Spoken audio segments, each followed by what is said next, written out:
High, welcome back to my new video. तर तुमचं सगळ्यांचं पुन्हा एकदा माय किचनमध्ये स्वागत आहे। तर आपण आज मस्त छान अशी कैरीची चटणी बनवणार आहे। तर बघा कैरीची चटणीसाठी काय काय घेतलेलं आहे मी।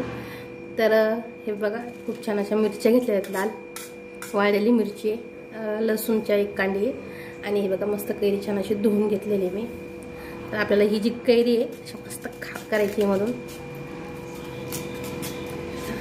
आणि हिचे असे बारीक तुकडे करून घ्यायचे, म्हणजे ती छान अशी चटणीमध्ये निघली पाहिजे। लय भारी लागते खायला एकदम ही चटणी। या चटणीमध्ये थोडंसं तेल घालून जर खाल्लं तर कच्चं तेल घालून खायचं, मस्त लागते। तर बघा छान असे मस्त याचे तुकडे करून घेणार आहे मी आता। चारा चिरून घ्यायची भारी एकदम। तर बघा थोडीशी चटणी करते मी। तर मी अर्धी कैरी घेतलेली आता ही। तर बघा अशा छान छान फोडी केल्यात, खूप मोठ्या पण नाही आणि खूप बारीक पण नाही। आंबट चटणी खायला भारी लागते उन्हाळ्यामध्ये। तर बघा थोडीशी अजून घेणार आहे दर्शी आणि मस्त हे पण आपल्याला छान अशी बारीक कट करून घ्यायची। तर ही जी मिरची आहे लाल, खूप तिखट मिरची आहे।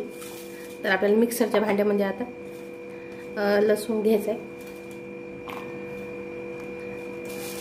मिरची टाकायची आहे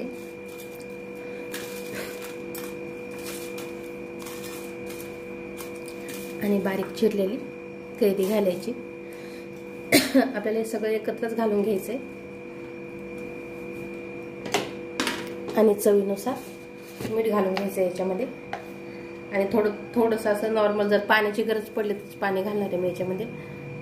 तर 7 ते 8 दिवस आपण याला छान असं स्टॉक करून ठेवू शकतो बघा या चटणीला। तर चवीनुसार मीठ घातले आणि ही कैरी पूर्ण घालून मी असं छान मिक्सरला फिरवणार आहे आता झाकण लावून याला। तर हे बघा छान असं मस्त भारी चटणी निघालेली आहे, एकदम मस्त अशी कैरीची चटणी। भारी एकदम उन्हाळ्याचं असं छान मस्त तिखट आंबट खायला भारी लागते। तर हे बघा तुम्हाला दाखवते मी चटणी आता।